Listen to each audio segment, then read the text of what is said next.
말씀은 창세기 17장입니다. 1절에서 14절까지 말씀입니다. 오늘 말씀도 이렇게 읽으면서 내려가겠습니다. 어제 말씀은 이제 이스마엘이 태어나는 걸로 이렇게 이 얘기가 끝났고요. 그때 아브라함의 나이가 86세라고 했습니다.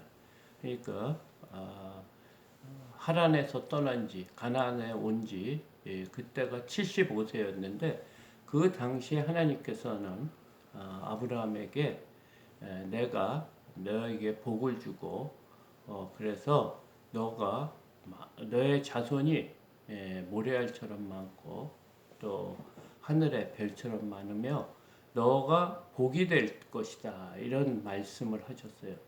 그리고 10년이 지난 다음에 이스마엘이라는 아들을 낳았습니다.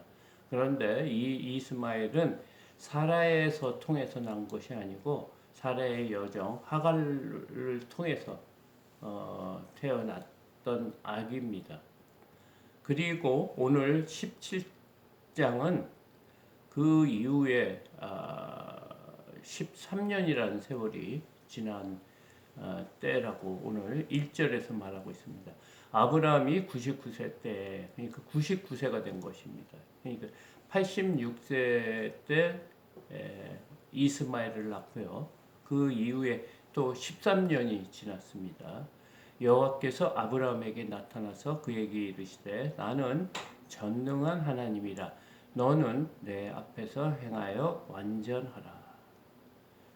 지금은 하나님께서 언약을 하셨는데 그 언약한 지 사실은 24년이라는 세월이 지난 것 같습니다.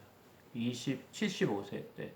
근데 지금 다시 하나님께서는 99세 때 또 아브라함에게 나타났다고 합니다. 그리고 그에게 이르시되 나는 전능한 하나님이라 너는 내 앞에서 행하여 완전하라. 지금 하나님께서 아브라함에게 강조하는 포인트가 뭡니까? 나는 전능한 하나님이다.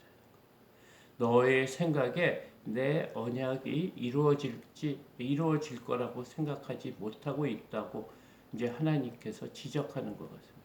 왜냐하면 우리의 육체가 99세가 되면 자손을 낳는다는 것은 가망성이 없기 때문에 그렇죠. 생물학적으로 우리가 아이를 가질 수가 없고 사례도 마찬가지고요. 아브라함도 마찬가지이기 때문에 그런 생각을 때문에 86세 때, 85세 때 사례가 아브라함에게 자신의 여종을 준 겁니다. 더 늦기 전에 자손을 보기 위해서. 그런데 그 이후에 또 13년이라는 세월을 지난 다음에 여호와께서 또 이런 말씀을 하시는 거예요. 나는 전능한 하나님이라는 거예요. 너희들이 도저히 될 수 없는 가망성이 없는 그런 일들도 나는 할 수 있는 전능한 하나님이라고 오늘 부르짖고 있습니다. 우리가 믿고 있는 하나님은 전능하신 하나님입니다. 우리의 사고를 뛰어넘는 겁니다. 인간이 할 수 없다고 생각하는 그것을 하시는 분이 우리가 믿는 여호와 하나님이라고 오늘 우리에게 또 깨닫게 해주십니다. 우리가 하나님을 믿기 때문에 기뻐할 수 있는 거예요. 이 땅의 삶이 힘들고 어렵고 불가능해도 좌절할 수밖에 없지만 우리가 믿는 하나님은 전능한 하나님이시라 오늘 1절에서 말하고 있습니다. 2절에서 내가 내 언약을 나와 너 사이에 두어 너를 크게 번성하게 하리라 하시니 하나님께서 이제 언약에 대해서 또 기억나게 합니다. 하나님은 언약을 세우시면 반드시 이루어진다는 거예요. 모든 이 세상 모든 사람이 불가능하다 하더라도 하나님의 언약은 반드시 이루어진다고 지금 내 언약에 대해서 말하고 있습니다. 오늘 본문 14절까지 보면 언약, 내 언약, 언약이라는 게 10번에 대해 걸쳐서 나옵니다. 그러니까 오늘 본문은 하나님의 언약에 대해서 얘기를 하는 거와 마찬가지입니다. 그러면서 3절에 아브라함이 엎드렸더니 하나님이 또 그에게 말씀하여 이르시되 보라 내 언약이 너와 함께 있으니 너는 여러 민족의 아버지가 될지라. 또 여러 자손의 아버지가 될 것, 민족의 아버지가 될 것. 그렇게 되려면 자식이 있어야 되지 않겠습니까? 그런데 지금도 하나님께서는 내 언약이 너와 나 사이에 있다는 거예요. 5절에 이제 후로는 내 이름을 아브람이라 하지 아니하고 아브라함이라 하리니 이는 내가 너를 여러 민족의 아버지가 되게 함이니라. 여전히 하나님께서는 자손에 대해 민족에 대해서 이렇게 말씀하고 있습니다. 그러면서 하나님께서는 아브람을 아브라함이라는 새 이름을 주시면서 다시 여러 민족의 아버지가 될 거다. 이렇게 말씀하고 있습니다. 하나님께서는 그 사람에게 자주 이름이 굉장히 중요한 것을 이 성경에서 말하고 있습니다. 야곱도 얼마나 꾀쟁입니까? 하나님의 축복을 받기 위해서 여러 가지 자신이 생각하는 이익이 되는 것을 했지만 하나님을 야복강 강가에서 하나님의 사자와 씨름한 다음에 하나님께서 야곱의 이름을 이스라엘이라 이렇게 하라고 그랬어요. 이 이름이 갖고 있는 그 의미가 그 사람의 인생을 좌지우지한다는 거예요. 그래서 지금 아브라함이라는 이름을 아브라함이라고 이렇게 다시 정해 주셨습니다. 그러면서 너는 여러 민족의 아버지가 되게 하려고 너의 이름을 아브라함이라 한다. 이렇게 말씀하고 계십니다. 그러시면서 6절에 내가 너로 심히 번성하게 하리니 내가 내게서 민족들이 나게 하여 왕들이 내게로부터 나오리라. 이것은 하나님께서 창세기 때 인간들에게 주신 축복입니다. 생육하고 번성하는 축복. 이 축복을 다시 말씀하고 계세요. 그러면서 7절에 내가 내 언약을 나와 너 및 내 대대 후손 사이에 세워서 영원한 언약을 삼고 너와 내 후손의 하나님이 되리라. 궁극적으로 뭐냐면 아브라함의 자손을 통해서 아브라함의 여러 민족을 이렇게 심히 번성하고 생육하고 번성하는 축복을 주는 이유가 그 영원한 언약으로 삼겠다는 거예요. 자손 대대로 너의 자손 후손 사이에 세워서 하나님이 원하시는 것은 내 후손의 하나님이 되리라. 너와 너의 후손의 하나님이 되고 싶은 거예요. 하나님은 우리를 택하신 목적이 우리의 하나님이 되고 싶어 하시는 겁니다. 얼마나 놀라운 사실입니까? 하나님께서는 창조주십니다. 우리는 피조물인데 이 피조물을 자녀로 삼고 싶다. 하나님이 그들의 우리의 하나님이 되고 싶다. 지금 이런 고백을 하고 있습니다.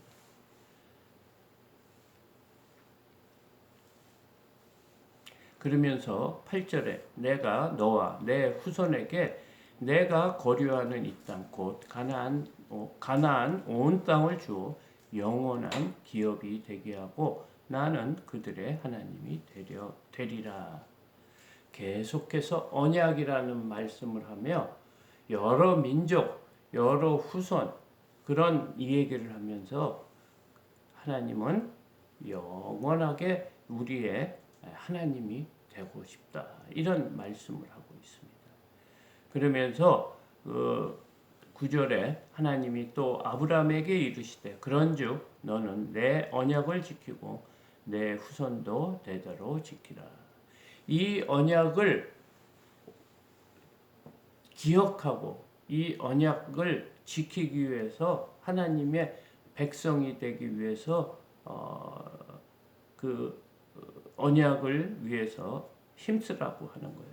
그러면서 하나님께서 규례를 줍니다. 이 언약을 지켜야 될 수 있는 너가 하나님의 백성인지를 기억하기 위해서 하나님께서 규례를 주시는데 10절입니다.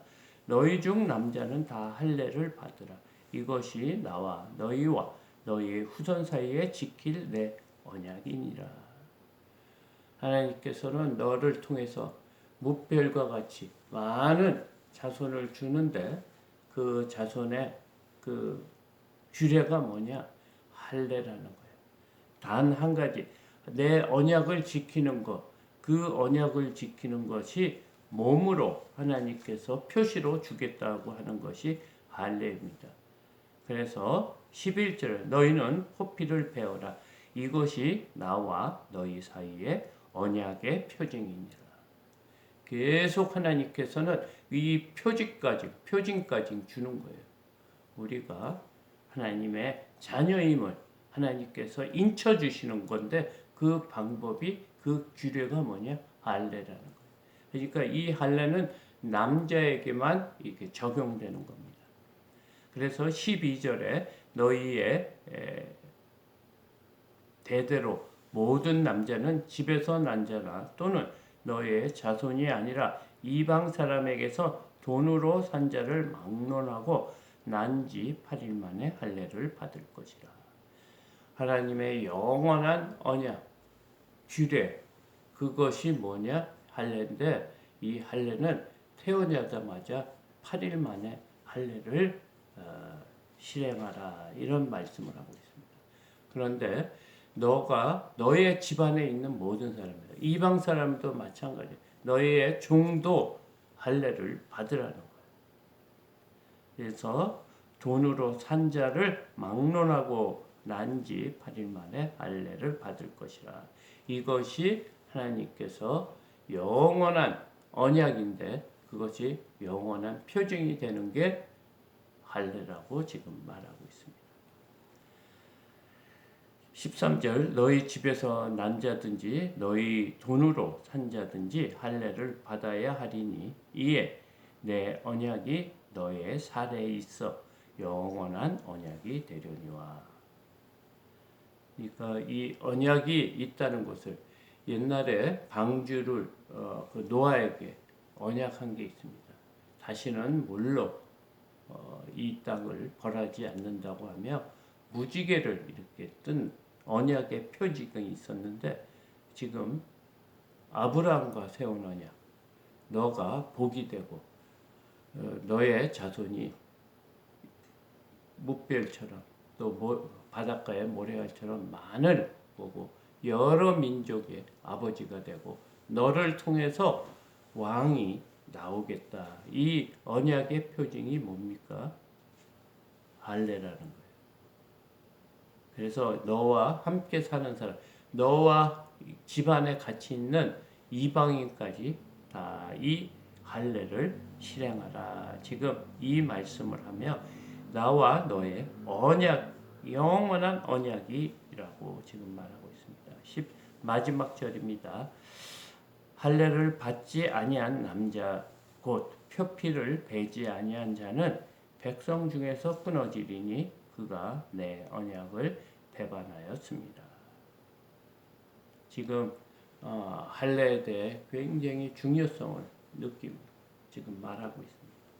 그러면서 너와 함께 사는 사람들, 이스라엘 민족이 이 할례를 받지 않으면 내 언약을 배반하였습니다.